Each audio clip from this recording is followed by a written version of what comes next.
आज गुजरात और वाराणसी के दौरे पर जाने वाले हैं वज़ीर-ए-आज़म नरेंद्र मोदी। सूरत एटॉमिक प्लांट का इफ्तिताह करेंगे पीएम। कई मंसूबों की भी शुरुआत करेंगे। देर शाम वाराणसी पहुंचेंगे पीएम मोदी, जहां पर वो कई मंसूबों की शुरुआत करने वाले हैं और इसके अलावा 2024 लोकसभा चुनाव का शंखनाद भी रखेंगे। तरक्याती और रोजगार के मंसूबों का इफ्तिताह करेंगे। तो लगातार पीएम मोदी के अलग अलग जगहों के दौरे देखने को मिल रहे हैं और इस दरमियान आवाम को कई मंसूबों की सौगात देते हुए पीएम मोदी नजर आ रहे हैं। तो जो 2024 इंतखाबात को लेकर बीजेपी की हिकमत अमली यहाँ पर नजर आ रही है और आवाम के बीच राब्ता बनाने की कोशिश की जा रही है और इसी के लिए वज़ीर-ए-आज़म नरेंद्र मोदी ही कारकर्दगी संभाले हुए हैं।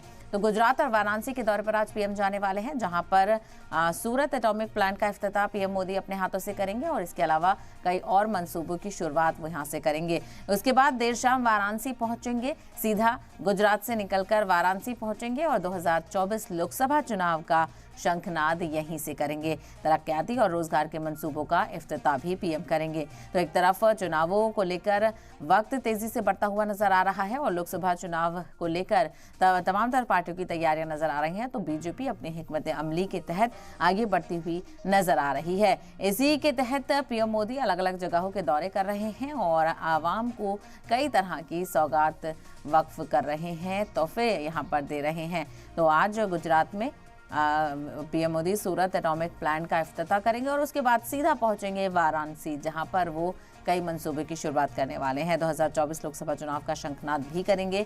तरक्याती और रोजगार के मंसूबों का इफ्तिताह करेंगे। तो यहीं से ही जो बीजेपी की तैयारी है इलेक्शंस को लेकर, वो कहीं ना कहीं पुख्ता होती हुई नजर आ रही है। तो कई सौगातें यहाँ पर आवाम को दी जाएंगी, कई मंसूबों की शुरुआत की जाएगी और तरक्की की राह पर किस तरह से अलग अलग रियासतों को बढ़ाना है, ये काम करते हुए पीएम मोदी कई जगह के दौरे कर रहे हैं। तो गुजरात वाराणसी के दौरे पर पीएम मोदी आज जाने वाले हैं।